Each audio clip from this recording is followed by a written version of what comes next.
rundt her, hvor hun faktisk både får lidt rundinger, lige får kippet lidt i bækkenet, og får skålet og får løftet sig fortil, og så kan hun ikke rundt i svinget. Virkelig god pros nu, Rosanne, ikke også? Ja, virkelig fint.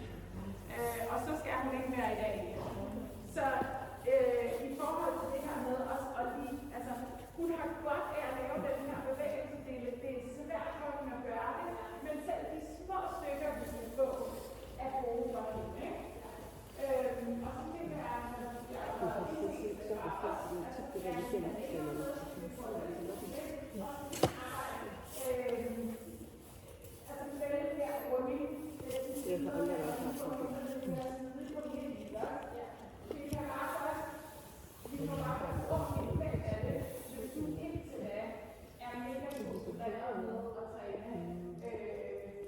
Og så tænker jeg, at så der er ligesom 0 tolerance for at drive, uden at hun sætter farten op. Og så er der 0 tolerance for at have shæklerne på andet end det tidspunkt, hvor hun skal accelerere. Fordi vi kan heller ikke begynde at bruge den sideførende shækkel, før hun har en god forståelse rent af den drivende shækkel. Fordi så kommer man også til at runde med den ene og drive med den anden. Fedt. Mega fedt. Prøv at se et fedt udtryk, hun har i ansigtet nu. Og ikke selvom vi var inde og have fat i noget af det, der var svært, så er hun sådan klar i ansigtet og vågen og til stede, men ikke sådan overført. Nej, det var mig. Det er så fint. Ja, men det var bare det, du siger, at vi skal ikke korte halsen, eller placere halsen med at korte tøjlerne. Ja. Og så tænker jeg, at hvis du er kortetøjlerne, så bliver det en automatisk forkortning af halsen. Ja. Hesten kan ikke blive dernede, hvis jeg kortetøjlerne. Nej, det er også derfor, at jeg for hende blander det ind i, at hun skal lave et stop. Sådan så tøjlen ikke går i halsen, men så tøjlen stadigvæk hører til kroppen. Det er jo det, der er udfordringen ved low deep around og hyperflektion og alt andet, hvor man gør noget med bidet for at få hesten til at bøje nakken. Hvad hvis med bare korter uden at bare korter op med uden at tage i bidet? Ja. Fordi nu vil jeg op i travlen, så skal jeg på en eller anden måde kort tøjlen. Ja, så vil jeg vil tro, at fordi det virker godt for dig, og du ikke har konfliktadfærd med tøjlen, at du samtidig beder kroppen om noget. Nå, okay. Ja. Så vil jeg skritte, så skritter jeg, og så skritter de, og de er lidt lange, og skritter med lang hals. Så vil jeg samle tøjlen lidt op, og så vil jeg lave en lille afkortning. Så kommer der et tilsvarende vægtforflytning i kroppen, og så skritter jeg lidt, og så kan jeg måske lige gøre en lille smule mere.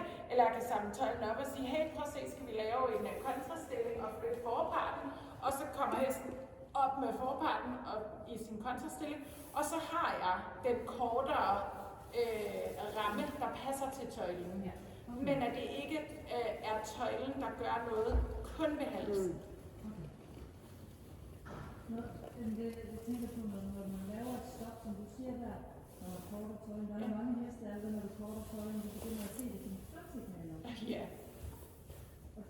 Det kan man vel også godt bruge til at ligesom omprogrammere det. Ja. Så samler du tøjlen op, og så laver du en parade, og så kan du give den helt lang tøjle igen. Så kan du skridt lidt. Så samler tøjlen op, laver en parade. Men så tænker jeg måske også, at når man så har lavet parade på en byggevarer, så har du egentlig ikke noget, du skal samle op. Nej, præcis. Så sætter du i gang med en kort tøjle. Yes. Så du også kan ja, lige præcis. Ligesom Rosanne gør her. Undskyld, jeg lige ved at organisere med tøj. De glider ned. Vi kender det. Det er altså ikke, fordi jeg er det jeg ser her, at man korter sin tøjle for at sætte i gang. Ja. Og så har hesten allerede nu, så er den allerede i gang. Så det er ikke der sætter det i gang med det korte tøjle. Præcis, så har den en speeder i tøjlen. Ja, hvor man så korter tøjlen her og stopper. Og så sætter jeg det. Ja, præcis. Det filmer du stadigvæk. Hvad? Nej, jeg vil det stadig ikke filme. I starten, når vi er omtræner eller vi nytræner, så skal vi skille det ad med et stort mellemrum. Så samler du tøjlen op og laver paraden. Så holder du i paraden. Og så rider du fra. Præcis. Der kommer noget luft imellem, så nu har den forstået det. Og du har nok også lige lettet på tøjlen. Så du har bremse, og så har du lavet en eftergift på tøjlen, tilbage til neutral. Ikke, værsgo, her har du hele tøjlen, men bare din lille eftergift. Og så vender du, så ved hesten, nu har den fået eftergift for at stoppe. Den har lært, at den skal bevare tempo og retning, indtil den får en ny besked. Det vil sige, at den kan blive stående i paraden. Og så rider du fremad. Når den så kan det rigtig godt, så kan du sige at vente og ride alligevel. Så kan du lægge det lige efter hinanden, hvor at... Du kan også videre på tøjlen op, uden at hesten nødvendigvis tænker, nu skal jeg frem og travle. Ja, Ja, præcis. med tiden. Med tiden. Det jeg tænker, jeg ser, når hun laver paraden, det er jo, at hesten stadig korter halsen. Ja. Jeg ser ikke den korter halsen, jeg ser den løfter halsen. Nå, okay. Ja. Det er sådan, ja, men det kan godt være. Men jeg tænkte bare, det var, for mig var det den samme effekt, om hun skridtede og samlede tøjlerne op, eller om hun stoppede og lavede paraden. Eller samlede op, eller lavede en parade, og så stoppede hesten heroppe. Ja, men det er fordi, så jeg vil gerne have, når hun kommer galopperende ned imod et spring, og hun kommer ned mod nok, så hun har lidt for meget fart på, så vil jeg gerne have, at hun kan kramme på tøjlen, og så ved hesten, den skal bremse. Ja.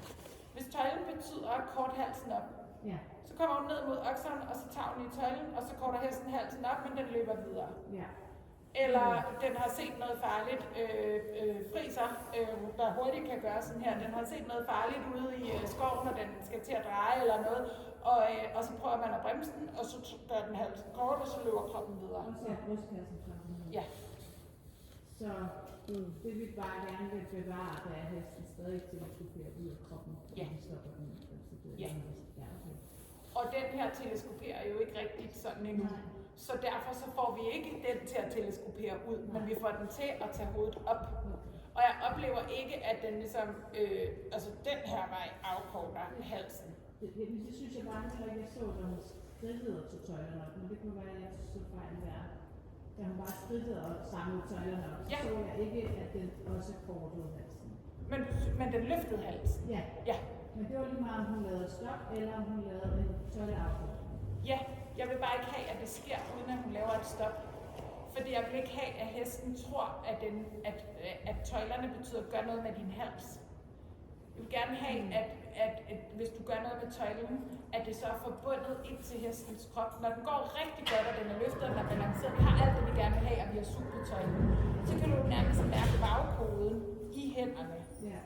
Hvis den forbindelse i hænderne forsvinder ind i halsen, så kan halsen gøre noget, når den mærker kontakten, men kroppen gør noget andet. Okay, så det er bare, jeg ved ikke, om det er bare, jeg har set det som sådan noget adskilt noget, men det for mig har det bare altid hængt sammen, at når man korter tøjlerne, så bliver man hesten op og aktiverer bagparten eller noget omvendt. Ja, det ja. Jeg ved ikke, om det er inde i rammen eller... Du skal bare blive ved med at spørge, Camilla, for det kan også være, at det er mig, der ikke helt svarer på det, du spørger om. Det er mig, der ikke helt har nogle rigtige spørgsmål endnu, men det kan godt være, at vi skal... Ja, så helt isoleret, så vil jeg have, at hvis hesten mærker noget i tøjlen, så skal der ske noget i kroppen og i halsen. Der må ikke kun ske noget i halsen. Okay. Og det er også min fortalte, at hun oplevede det 2. Jo, ja, ja, tak. Ja, og så lænede den sig og åbnede munden, og så begyndte den at lave de der twist. Tak. Tak. Ja, ja. Ja. Ja. Ja. Og det er også derfor, jeg siger, at du oplever helt sikkert, at det virker i praksis, men det er fordi, jeg tror, at du får noget i kroppen samtidig. Det tror jeg også, og det håber jeg i hvert fald også, det der. Jeg havde heller ikke fået at vide, eller jeg har ikke hørt det, fordi hun havde glemt for ørerne. Jeg havde tak. Så gik der et video på. Men fedt, og fedt, at du bliver ved med at spørge, fordi det er jo ret væsentligt. Ligeså vel som at tøjlen ikke må betyde bøj i nakken, så kan tøjlen heller ikke isoleret betyde tage hovedet op. Nej. Selvom man nogle gange godt kan få lyst til at gøre det. Jeg kan tro, der er mange islænder heste, jeg tror det. Nå ja, jeg vil have det løfter den på tøjlen. Ja. Ja. Ja. Ja.